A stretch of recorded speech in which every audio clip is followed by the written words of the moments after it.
શ્રીજી મહારાજે ભક્તોને આપેલા વરદાન, હરિભક્તોનું સમર્પણ અને સ્વામી શ્રીની કરુણાના પ્રસંગો. પૂજ્ય આત્મદ્રુપ સ્વામી. શ્રીજી મહારાજે આપણા માટે વરદાન માંગેલું છે કે મારો જે ભક્ત થયો છે એના ભાગ્યની અંદર ભિક્ષાપાત્ર હશે તો એ ભિક્ષાપાત્ર મારા ભાગ્યમાં આવે પણ મારો ભક્ત ક્યારે દુઃખી થાય નહીં. જો વિચાર કરો એના થવામાં કેટલો મોટો લાભ છે. શ્રીજી મહારાજ કીધું મારો ભક્ત થયો એના ભાગ્યમાં ભિક્ષાપાત્ર હોય તો મારા ભાગ્યમાં આવે મારો ભક્ત ક્યારે અન્ન વસ્ત્રથી દુઃખી ન થાય. આપણે એમના થઈએ તો આપણે બધા તો પોતાના ઉપર લઈ લે છે. એમણે કીધું કે મારા ભક્તના ભાગ્યમાં જો એક વીછના ડંખની વેદના હોય, કરોડ ઘણી વેદના મને થાય, મારો ભક્ત ક્યારે દુઃખી થાય નહીં. જો એમના થવામાં કેટલો મોટો લાભ છે. સ્વામી શ્રી પોતે સારંગપુરની અંદર હતા. મધ્યનું 8મા વચનામૃતનું નિરૂપણ વિવેક સાગર સ્વામીએ કર્યું. બાપાના આશીર્વાદ શરૂ થયા અને એમાં સ્વામીએ વાત કરી, સ્વામી કે કોઈ તમને એમ પૂછે કે તમને ભગવાનને જોયા છે? સ્વામી કે છાતી ઠોકીને કેવું મેં ભગવાનને જોયા છે. પ્રમુખ સ્વામી મહારાજ કે છાતી ઠોકીને કેવું કે મેં ભગવાનને જોયા છે? સ્વામી કે યોગી બાપાના દર્શન કર્યા એ સાક્ષાત ભગવાનના દર્શન છે. શાસ્ત્ર પ્રમાણેની વાત છે અને સિદ્ધાંત છે. આપણા ઘરની અંદર એવા પુરુષ છે જેના રોમ એની આંખમાં જોનારા ભગવાન, એના પગમાં ચાલનારા ભગવાન, એના રોમે રોમની અંદર ભગવાન. એટલે એમના થવું એટલે શું? એમના થવું એટલે આપણને અતિશય દ્રઢ નિષ્ઠા થઈ જાય, ડગમગાટ ક્યારેય ન થાય, શંકા કુશંકા ન થાય કે જે મળ્યા છે એ મને ભગવાન મળ્યા છે સાક્ષાત સત્પુરુષના સ્વરૂપમાં.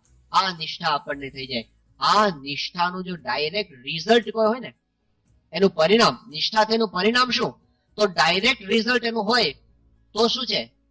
ડાયરેક્ટ રિઝલ્ટ છે એના માટે બધું જ થાય, એમના માટે બધું જ થાય. શ્રીજી મહારાજે લોયાના 3જા વચનામાં વાત કરી, જેને ભગવાન અને સંતનો મહાત્મા સહિત નિશ્ચય હોય એનાથી ભગવાન અને સંતના અર્થે શું ન થાય? એના અર્થે કુટુંબનો ત્યાગ કરે, લોક લાજનો ત્યાગ કરે, રાજ્યનો ત્યાગ કરે, ધનનો ત્યાગ કરે, સુખનો ત્યાગ કરે, સ્ત્રીનો ત્યાગ કરે, સ્ત્રીઓ પુરુષનો ત્યાગ કરે, એમના વચને બધાનો ત્યાગ થઈ જાય. એ કોણ છે? આપણને કોણ મળ્યા છે? નીલકંઠ વર્ણી પોતે આખા ભારતનું વિચરણ કરીને આવ્યા લોજની અંદર અને નીલકંઠ વર્ણી એટલી બધી તપશ્ચર્યા કરી હતી, એમનું શરીર આખું આમ હાડકા દેખાય અને શ્રીજી મહારાજના શરીરે પરસેવો પણ ન વળે, એટલું બધું એમનું શરીર કૃશ થઈ ગયું હતું. મહારાજે પોતે વાત કરી છે કે વાગે તો શરીરમાંથી લોહી ન નીકળે, એટલી હદે શરીરને સૂકવી દીધું હતું. રામાનંદ સ્વામીને આ મહારાજનું આ શરીર જોયું એટલે એમને થયું કે આવું તો નહીં ચાલે, આખો ધર્મધુરા સંભાળવાની છે. એટલે એમને બધા ઉપચારો ચાલુ કર્યા, બધા વૈદના, અને મહારાજનું શરીર સારું થાય એટલા માટે એમણે એક ઉપચાર એવો કર્યો કે ગામને આવળ નામની એક વનસ્પતિ આવે છે, એ ખોદી એના મૂળ કાઢી અને પછી એનો લેપ કરે, એના આખા શરીરે એનો લેપ ચોપડે મહારાજના આખા શરીરે. રામાનંદ સ્વામી એ કરાવતા, આવળ ખોદાવીને લાવે અને એનો લેપ મહારાજના શરીરે કરાવે, એને વાટી અને એનો લેપ કરાવે, એટલે મહારાજના શરીરમાં થોડો ગરમાવો થાય, એટલે થોડો પરસેવો વળે, શરીર સારું થાય. એવું બધું એમણે ચાલુ કર્યું ઉપચાર બધા. એ વખતે રઘુનાથ દાસ નામનો એક સાધુ હતો રામાનંદ સ્વામીની પાસે, જૂનો સાધુ, અને એને છે ને ઈર્ષા બહુ આવે કે આ નીલકંઠ વર્ણી છે એનું રામાનંદ સ્વામી બહુ રાખે છે, એને ઈર્ષા આવે. એટલે એને છે ને બધી વાતો બધી ફેલાવવાની ચાલુ કરી. એને કીધું કે રામાનંદ સ્વામી છે ને એ ઘરડા થયા છે ને એ બુદ્ધિ જતી રહી છે, હવે એની હવે બુદ્ધિ જતી રહી છે. કારણ કે પેલો ઉત્તર ભારતમાંથી એક છોકરો આવ્યો છે નીલકંઠ, તે એના માટે એને એટલું બધું થઈ ગયું છે ને, તે ગામની બધી આવળ ખોદાવીને એનો લેપ કરાવે છે આ નીલકંઠ વર્ણી માટે. અને આમને આમ તો રામાનંદ સ્વામી છે એ આખા લોજ ગામની પાદરને ઉજ્જડ કરી નાખશે. એની ચિંતા શું થઈ ખબર છે? કે ગામની પાદરમાંથી આવળ બધી ખોદાઈ જશે. પર્યાવરણવાદી હતો એટલે એમને આવો વિચાર આવ્યો કે બધી આવળ ખોદાઈ જશે. હવે રામાનંદ સ્વામી પાસે કોઈ આવીને વાત કરી કે સ્વામી આ રઘુનાથ દાસ આવી વાતો કરે છે કે રામાનંદ સ્વામી આમને આમ બધી આવળ ખોદાવી નાખશે. રામાનંદ સ્વામી સામે હસવા માંડ્યા. એમણે કીધું કે આ રઘુનાથ દાસ ને ક્યાં ખબર છે, એ આવળની ચિંતા કરે છે, એ આવળની ચિંતા કરે છે નીલકંઠ વર્ણી માટે. આ નીલકંઠ વર્ણી કોણ પુરુષ છે એની ખબર નથી. રામાનંદ સ્વામી બોલ્યા કે આ નીલકંઠ વર્ણી તો એવા પુરુષ છે, આ સાક્ષાત ભગવાન છે, એના માટે આ એક ગામની આવળ તો શું પણ આખા બ્રહ્માંડના જીવને વાટીને એનો લેપ કરવો પડે તોય ઓછો છે. આ કોણ પુરુષ છે? આ ક્યાં મળે? 100 માથા જાતા સોંગા ચોગાળા, એક શિરકે વાસ્તે ક્યું ડરતે. અરે 100 માથા કુરબાન કરી દિયા નીલકંઠ વર્ણી માટે તોય ઓછા છે. કોણ છે આ? નિષ્ઠાનું રિઝલ્ટ. એના માટે શું ન થાય? આપણને સ્વામી મળ્યા છે, આપણને જો મહિમા સમજાય તરત અંદરથી તરત એ લાગણી આવશે. એમના માટે શું ન થાય? અને ખપી ગયા છે આપણા જે હરિભક્તો છે, યુવકો છે, બાળકો છે, કિશોરો છે, મહિલાઓ છે, એમના હૃદયની અંદર જે સમર્પણ ભાવના અંતરમાં છે ને, એના માટે શું ન થાય? એનું કારણ આ છે નિષ્ઠા. જો દેખાય છે આપણને જગતમાં આવી નિષ્ઠા ક્યાંય નહીં દેખાય જે આપણને આપણા હરિભક્તોમાં દેખાય છે, જે સમર્પણ ભાવના દેખાય છે. સ્વામી શ્રી આજે મંદિરો કર્યા પરદેશની ભૂમિ પર. લંડનનું મંદિર થયું, શિકાગોનું મંદિર થયું, હ્યુસ્ટનનું મંદિર થયું, એટલાન્ટાનું મંદિર થયું, ટોરોન્ટોનું મંદિર થયું, અને દેશની અંદર પણ આપણે જોઈએ છે જુનાગઢનું ગણો કે રાજકોટનું ગણો, આ મોટા મંદિરો. લોકોને શું છે ખબર છે, બહારના લોકોને એ કે સ્વામિનારાયણ વાળા પાસે બહુ પૈસા છે એટલા મોટા મોટા મંદિરો બાંધે છે. ખોટી વાત છે. આ સંપ્રદાય બહુ મોટો છે, ખોટી વાત છે. આપણો સંપ્રદાય જે 10 લાખ ભક્તો આપણે ગણાવીએ છીએ એ બહુ મોટી સંખ્યા ન કહેવાય. દુનિયાની અંદર આપણા કરતા મોટી સંખ્યા વાળા સંપ્રદાયો ઘણા બધા છે. આપણા કરતા વધારે પૈસા વાળા સંપ્રદાયો ઘણા બધા છે. આપણા હરિભક્તો તો સાધારણ સ્થિતિના હોય છે કે એટલા બધા હોતા નથી, પણ છતાં પણ આપણું જે શોભે છે, આપણું કામ એટલું મોટું દેખાય છે ને. આટલા મોટા ભવ્ય મંદિરો કોઈ સંપ્રદાય ન બાંધે એવા મંદિરો આટલા ભવ્ય વિદેશની ભૂમિ પર આ સંપ્રદાય બાંધી દીધા. આટલા મોટા ઉત્સવો છે કોઈ ન કરી શકે એવા સ્વામીશ્રીના ઉત્સવો જોવે, અક્ષરધામ જેવું કામ જોવે, આપણી હોસ્પિટલો જોવે, આપણી સ્કૂલ જોવે, આપણું ભૂકંપ રાહતનું કામ જોવે, આપણું સાયક્લોન રાહતનું કામ જોવે, ને બધું જ અદભુત દેખાય. બધાને થાય કે બહુ જ પૈસા હશે. ખોટી વાત છે. પૈસા જાજા નથી, સમર્પણ ભાવના જાજી છે. હરિભક્ત ખપી જાય છે. બાપા માટે શું ન થાય એવી એની ભાવના છે. લંડનનું મંદિર થતું હતું અને સ્વામીશ્રી પોતે 1990 સાલમાં ત્યાં પધારેલા. એક જમીન નક્કી થયેલી કે આ જગ્યાએ મંદિર કરવું, અને સ્વામીશ્રીએ હરિભક્તોને આદેશ આપ્યો. હરિભક્તોએ મન મૂકીને સેવા કરી, સર્વસ્વ ત્યાગ, એવી સેવા કરી. બધાએ સેવા નોંધાવી, જમીન લેવાની 1990 સાલમાં. અને પછી નક્કી એવું થયું કે આ જમીન બરાબર નથી, એ જમીન કેન્સલ થઈ. 1991 સાલમાં ફરી વખત સ્વામીશ્રી પધારે, એ વખતે નવી જમીન લેવાનું નક્કી થયું. પણ હવે પેલી જૂની જમીન તો કઈ વેચાણી નહોતી, નવી જમીન લેવાનું નક્કી થયું. એ જમીનના પૈસા ક્યાંથી કાઢવા? હરિભક્તો તો એના એ જ હતા. એ જ હરિભક્તોએ ફરીવાર બાપાના વચને ખૂબ સેવા કરી અને એ મંદિરની જમીન લેવાની. મંદિરનું કામ ચાલુ થયું, પણ પછી તો કટોકટી હતી. એ વખતે લંડનમાં મંદી ચાલતી હતી, ભયંકર મંદી. અને એની વખતે બાપા 94 સાલમાં પધાર્યા. સ્વામીશ્રીના વચને હરિભક્તોએ ફરીવાર મન મૂકીને સેવા કરી, ખૂબ સેવા કરી, અને મંદિરનું કામ આગળ ચાલતું થયું. પણ પાછું પૈસા તો ખૂટતા હતા. સ્વામીશ્રી આત્મ સ્વરૂપ સ્વામીને મૂકીને આવ્યા હતા કે આગળ કામ ચલાવજો. અને મૂંઝાણા. એમને બાપાને ફોન કર્યો કે બાપા પૈસા નથી. હરિભક્તો બધા બિચારા એ મુશ્કેલીની અંદર છે. હું જાણું છું બધા હરિભક્તોની પરિસ્થિતિ. અત્યારે મંદી ચાલે છે લંડનમાં, અને પૈસા માંગવા કેવી રીતે, ના મંદિરનું કામ કેવી રીતે આગળ વધશે? ભાઈ દેશમાં સ્વામીશ્રીને એક મળ્યા હતા મહાનુભાવ, ને સ્વામીશ્રી પાસે આ વાત નીકળી. એ ભાઈએ, બહારના ભાઈ હતા, એમને સ્વામીને સલાહ આપી. એમણે કીધું કે સ્વામી તમે એક કામ કરો, આ મંદિર છે ને 2-4 વર્ષ મોડું કરવાનું રાખી દો, કારણ કે મંદી બહુ છે અને મંદિર પૂરું નહીં થાય આર્થિક રીતે. મને ખબર છે લંડનની શું પરિસ્થિતિ છે. એ ભાઈએ સ્વામીશ્રીને આવી સલાહ આપી. એ વખતે સ્વામીશ્રી કહે કે મંદિર તો જે તારીખ નક્કી કરી છે ને એ તારીખે જ કમ્પ્લીટ થશે. સ્વામી કે મને વિશ્વાસ છે કે મારો હરિભક્ત વેચાઈ જશે પણ મંદિર પૂરું કરશે. આ વિશ્વાસ. અને સ્વામીશ્રીના વચને ખરેખર આત્મસ્વરૂપ સાહેબ ફોન કર્યો બાપાને. સ્વામીશ્રીએ હરિભક્તોને બોલાવવાનું કીધું. સ્વામી કે હું નામ લખાવું, બોલાવો હરિભક્તોને. 130 જેટલા હરિભક્તો સ્વામીશ્રીએ યાદ કરી આને બોલાવો, આને બોલાવો, આને બોલાવો, આને બોલાવો. સ્વામી કે બધાને કહેજો કે સ્વામીએ કીધું છે. અને આત્મસ્વરૂપ સ્વામીએ ફોન કરીને બધા હરિભક્તોને બોલાવ્યા. બધાને ખબર હતી શેના માટે બોલાવ્યા છે. હવે આવા સમયે આમ તો આવે જ નહીં, પણ બધા જ આવ્યા. સ્વામીશ્રીના વચને બધા આવ્યા. 2 હરિભક્ત નતા આવી શકે, પછી આવીને મળી ગયા, કઈક અગત્યનું કામ હતું. પણ એ બધા હરિભક્તો આવ્યા. આત્મસ્વરૂપ સ્વામીએ બધાને બેસાડીને કીધું, જો મારે કઈ તમને લાંબી કથા કરવાની નથી. મને ખબર છે તમે બધા ભીડની અંદર છો, પણ અત્યારે મંદિરનું કામ ચાલે છે અને બાપાએ કીધું છે કે સેવા કરવાની છે. તમારે જે કરવું એ કરો, હું તમે કહેવાનો નથી. અને પછી એ લોકોએ જે સમર્પણની ગંગા વેવડાવી, એમણે કીધું કે આપણી આંખમાં આંસુ આવી જાય. એવી રીતે બધું જ. એક હરિભક્ત છે આપણા હરીશભાઈ પટેલ, આપણે ગોંડલની અંદર યોગી પ્રસાદ સ્વામી છે ને, પૂર્વાશ્રમના ભાઈ થાય, એ આવ્યા અને એમણે એક ચેક લખીને ત્યાં આગળ મૂક્યો. ચેકમાં લખ્યું હતું 45,126 પાઉન્ડ. આમ ચેક ત્યાં મૂક્યો હતો. એટલે આત્મસ્વરૂપ સ્વામી જોયું કે આવી રકમ કેમ લખાવી, કઈક મેળની હોય કે ના હોય. 45,000 લખાવો કે 50,000 લખાવો કે 51,000, 45,126 સારી રકમ કેમ લખી છે? એમણે કીધું કે સ્વામી મારી પાસે બેંકની અંદર જેટલી કઈ મિલકત છે ને, આ તળિયા ઝાટક કરીને મેં મૂકી દીધી છે બાપાના વચને. અને હજી જો બાપા આજ્ઞા કરશે તો મારું દુકાન ને ઘર બે તૈયાર છે, આપણે વેચી દેવા છે, પણ મંદિર કરવું છે. આ મંદિર એમને એમ નથી થયું. શાસ્ત્રમાં એક બલિરાજાની વાત આવે છે કે એક બલિરાજે પોતાનું સર્વસ્વ અર્પણ કર્યું હતું. આજે હજારો બલિરાજાઓ BAPS માં દેખાય છે, સર્વસ્વ સમર્પણ. શિકાગોની અંદર મંદિર થતું હતું. આપણે એક હરિભક્ત છે ત્યાં જયેશભાઈ કંડારી ગામના, કોન્ટ્રાક્ટર જેવો કામ કરે, સાધારણ કામકાજ છે, પણ ખાધે પીધે સુખી માણસ કહેવાય.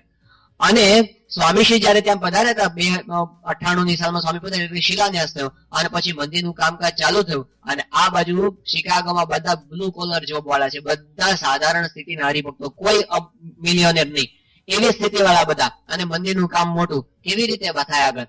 આ જયેશભાઈ એવા તો ઘણા બધા છે, પણ એમણે પોતે સંકલ્પ કર્યો કે મારે છે ને બધું જ અર્પણ કરી દેવું. પોતાના ઘરમાં જેટલા ઘરેણા ને જેટલી મિલકત હતી બધું પોટલી બાંધી લેવા સંતોને આપી દીધું કે આ અર્પણ. સંતોએ ના પડી, અમારે નથી જોતું, આવી રીતે અમારે લેવું નથી, તમે પાછું લઈ જાઓ.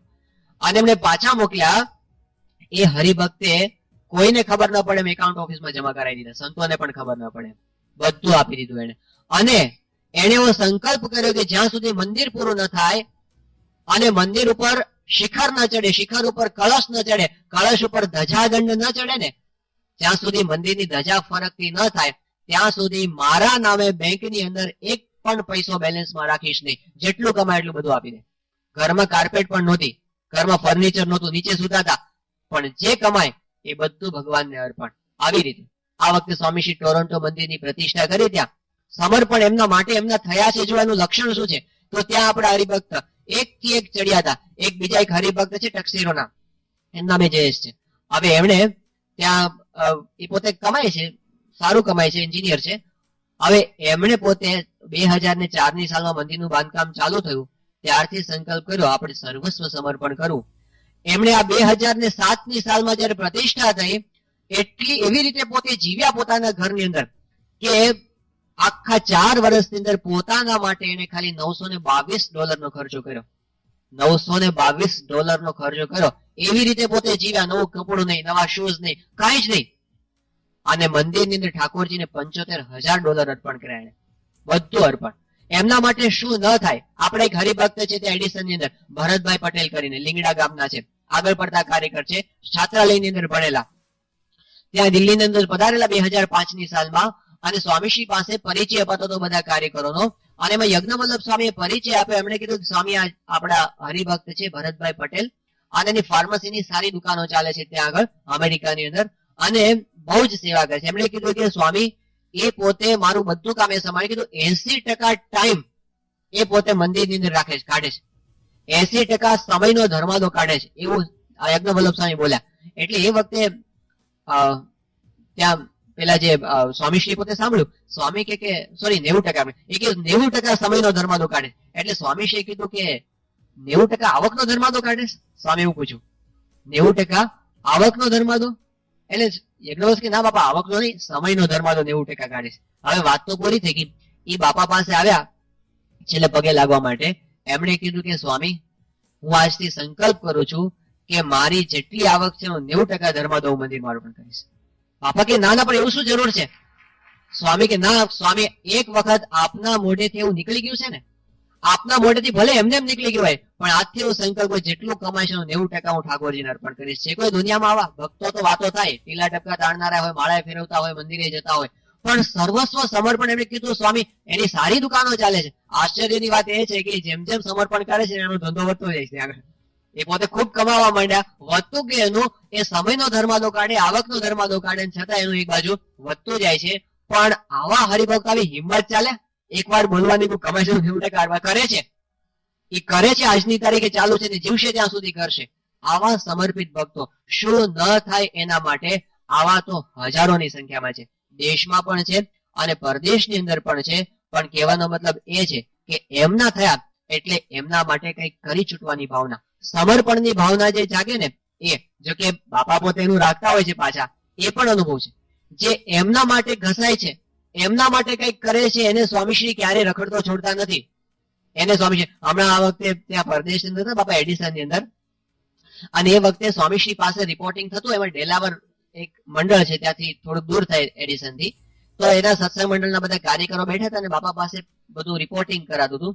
એમણે મેં કીધું કે બાપા એડિસનની ન્યૂ જર્સીની અંદર જે અક્ષરધામ ભવિષ્યમાં થવાનું છે એ અક્ષરધામનો અત્યારથી ખરડો ચાલે છે. એટલે બધા દુકાનવાળા હરિભક્તો હોય એ લોકો પોતાની દુકાનમાં કુંભ રાખે, બચત કુંભ રાખ્યો છે. તો જે ગ્રાહકો આવે એમાં કોઈ ગુણભાવી ગ્રાહક હોય તો એને વાત કરે કે આ અમારું અક્ષરધામ થવાનું છે, સારું કામ છે, તો આપને જો શ્રદ્ધા હોય તો કંઈક આ બચત કુંભમાં કંઈક સેવા તમે મૂકો. એવી રીતે દુકાન જે પોતાના ગ્રાહકો હોય એને હરિભક્તો કહેતા હોય છે. તો એ ડેલાવરના એક હરિભક્ત એને પોતાને ત્યાં કુંભ રાખેલો. એને બાપા પાસે એના પ્રસંગ રજૂ થયો. એમણે કીધું સ્વામી મારે ત્યાં બધા ગ્રાહકો આવતા હોય છે, એમાં ઘણી વખત એક ભિખારી આવે છે, એ ભીખ માંગવાનો જ ધંધો છે, બીજો કોઈ ધંધો નથી એની પાસે. એ મારી દુકાને કઈક ખરીદી કરવા માટે આવે તો મેં એને પણ વાત કરી, કોક વખત એ પણ આ કુંભની અંદર પૈસા નાખે છે. તો એક વખત હમણાં એવો પ્રસંગ બન્યો કે ભિખારી એમને આવ્યો આની પાસે, આને કઈ લેવા માટે નતો આવ્યો પણ પેલામાં પૈસા નાખવા આવ્યો હતો, એટલે એને પેલા કુંભમાં પૈસા નાખ્યા. એટલે આને બહુ આશ્ચર્ય થયું. એને કીધું તું કઈક ખરીદી કરવા માટે આવ્યો હોય અને એ વખતે પૈસા નાખે તો બરાબર છે, પણ અત્યારે એમને મારો ને તે કેમ પેલામાં પૈસા નાખ્યા પેલા કુંભની અંદર?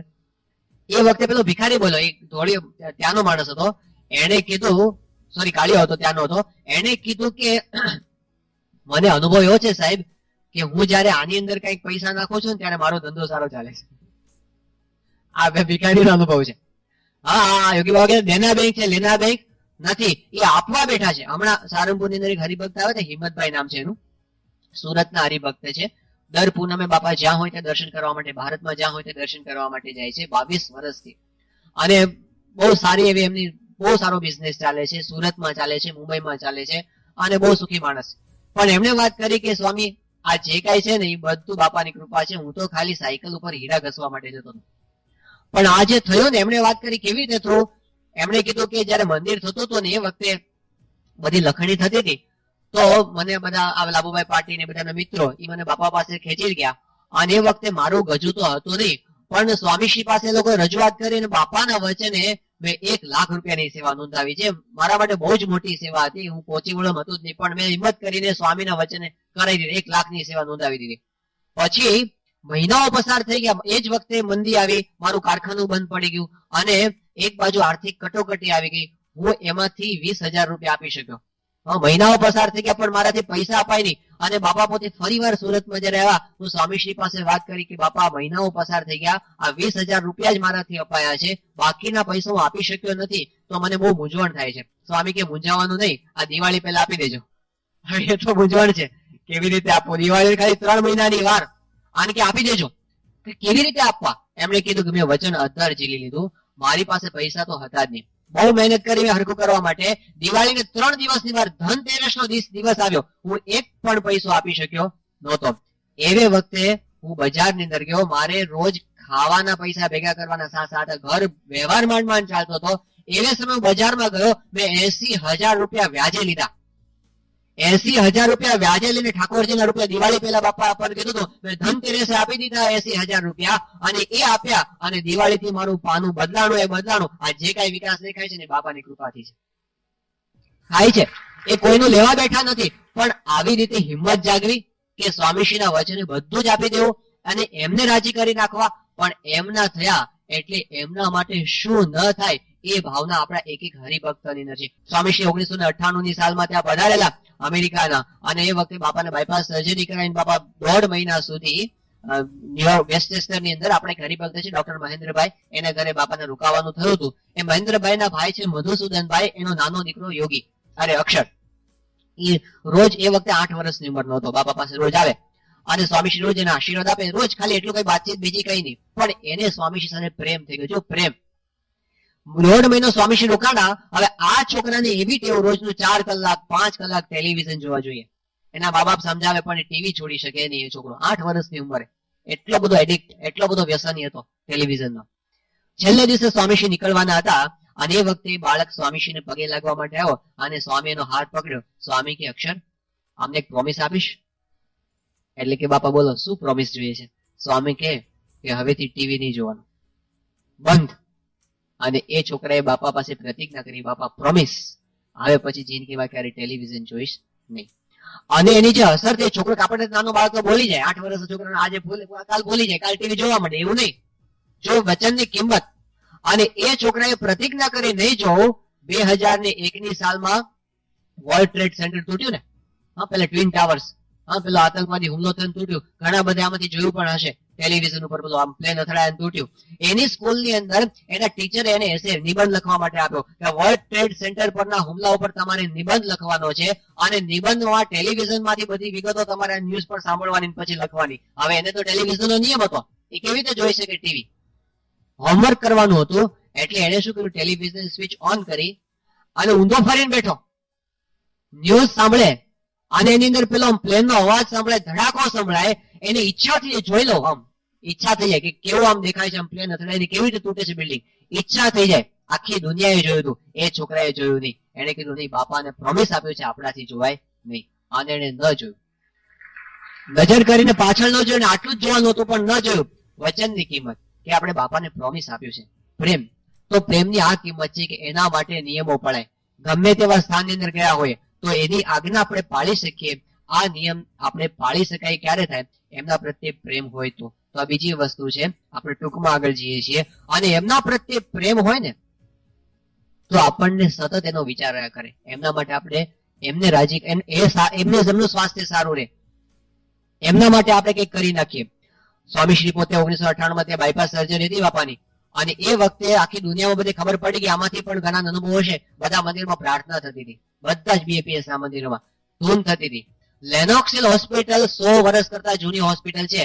એ હોસ્પિટલના ઇતિહાસમાં ક્યારેય ન ગયા ને એટલા ટેલિફોન ત્યાં આગળ જતા હતા, એટલા કાર્ડ, એટલા શુભેચ્છા પત્રો, બધા વિચાર કરીને આખો સ્ટાફ કે આ કોણ પુરુષ છે કે જેના માટે આખી દુનિયા ચિંતા કરે છે, કે જેના માટે આટલા બધા લોકો આતુર છે ને સમાચાર જાણવા માટે શું થયું બાપાને, શું થયું, શું થયું, શું થયું. એના ફોન ઉપર ફોન જાય, ફોન ઉપર ફોન જાય. અને એ વખતે સ્વામીશ્રીના જે સમાચાર આવ્યા આ હોસ્પિટલમાં બાપા છે, એ વખતે આપણે ગરીબ ભક્ત છે અમદાવાદની અંદર ડોક્ટર રામચંદ્રભાઈ બારોટ, અરે ડોક્ટર નથી, રામચંદ્ર બારોટ છે, સ્વામીશ્રીના બહુ સ્નેહી ભક્ત છે, પોતે મૂળ રામોલ ગામના.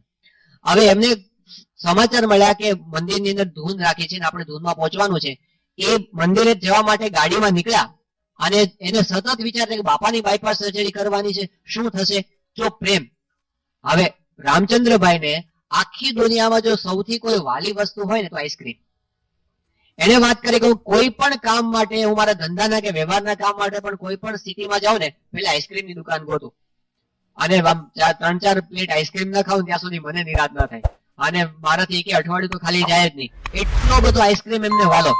એને વાત કરી કે હું ગાડીમાં જતો હતો, મેં વિચાર કર્યો બાપા માટે હું શું કરું કે બાપાનું સ્વાસ્થ્ય સારું થઈ જાય. અને એને પ્રતિજ્ઞા કરી કે સ્વામી બાપાને સારું થઈ જાય એટલા માટે આજથી જિંદગીભર આઈસ્ક્રીમ હરામ છે.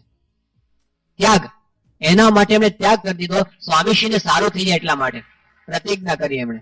રામચંદ્રભાઈનો જ બીજો એક પ્રસંગ છે. 1980 ની સાલમાં બાપા ત્યાં અમેરિકામાં હતા અને સ્વામીશ્રીને આંખે મોતિયો આવ્યો હતો, અને મોતિયાનું ઓપરેશન, એ વખતે મોતિયાનું ઓપરેશન મોટું ઓપરેશન કહેવાતું. તો આ દેશમાં સમાચાર આવ્યા અને રામચંદ્રભાઈ ઘરે સમાચાર મળ્યા અને એમને પોતાના ઘરના 4 સભ્યો, એમના ઘરવાળા અને સંતાનો 2 ભેગા કર્યા અને 5 જણને ભેગા કરીને વાત કરી. એમણે કીધું કે બાપાને આંખે મોતિયો આવવાનું છે, અને મોતિયો આવ્યો છે અને એનું ઓપરેશન કરવાનું છે. હવે જો સ્વામીને આંખે કંઈક થઈ જશે ને, આંખે આ ઓપરેશનમાં કંઈક ગડબડ થઈને કંઈ થયું તો લાખો લોકોને મુશ્કેલી થશે, અને મારી આંખે કંઈક તકલીફ થશે તો તમને 5 જ જણને તકલીફ પડવાની છે. એટલે આપણે બધા છે ને અત્યારે પ્રાર્થના કરો, ધૂન કરો બધા કે મારી આંખ છે જતી રહે, બાપાને સારું થઈ જાય. 5 જણ ભેગા થઈને અડધો કલાક ધૂન કરી. શું ધૂન કરી? કે રામચંદ્રભાઈની આંખ જતી રહે ને સ્વામીની આંખ સંપૂર્ણ સારી થઈ જાય. એવી ધૂન કરી 5 જણ ભેગા થઈને. અને જયારે બાપા સાજા થયા એ વખતે સ્વામીશ્રીના આંખના પાટા ખોલ્યા અને સ્વામીશ્રીએ પત્ર લખાવ્યો. તો પહેલો પત્ર સ્વામીશ્રી વાત નથી થઈ ત્યાં સુધી, પણ તો અંતર્યામી પુરુષ છે. સ્વામીશ્રીએ કાગળ લખાવ્યો હતો. સ્વામી કે મને આંખે બહુ સારું છે. એ બાપાનો કાગળ આવ્યો અને આ બાજુ રામચંદ્રભાઈની આંખના 2 નંબર ઓછા થઈ ગયા. એમની આંખના લખવાના અને વાંચવાના 2 નંબર જતા રહ્યા. હજી આંખના નંબર નથી કે મને હજી નંબર નથી આંખના, ગયા તે ગયા. પણ મોટા પુરુષ પ્રત્યે, એમના પ્રત્યે પ્રેમ એટલે આપણને થાય કે એના માટે કંઈ કરી નાખીએ, એની આપણને ચિંતા થાય, એનો આપણને વિચાર આવ્યા કરે. એ એમના પ્રત્યેનો પ્રેમ. અને એ જો આપણા હૃદયમાં હશે ને, હૃદય ભરેલું રહેશે. ભલે આપણા હૃદયમાં બધાનું સ્થાન આપણે રાખવાનું છે. ફેમિલી છે એનું એક સ્થાન હોય, મિત્ર છે એનું એક સ્થાન હોય, પણ આપણા હૃદયની અંદર એક સ્થાન એવું રિઝર્વડ હોય, એક સ્થાન એવું અનામત હોય જે કેવળ સ્વામી બાપા માટે હોય, બીજા કોઈને માટે ન હોય. ત્યાં આપણે 2 જ જણ હોય, બસ સ્વામી અને આપણે, બીજું કોઈ જ નહીં. એમના થઈને આપણે જીવવું છે.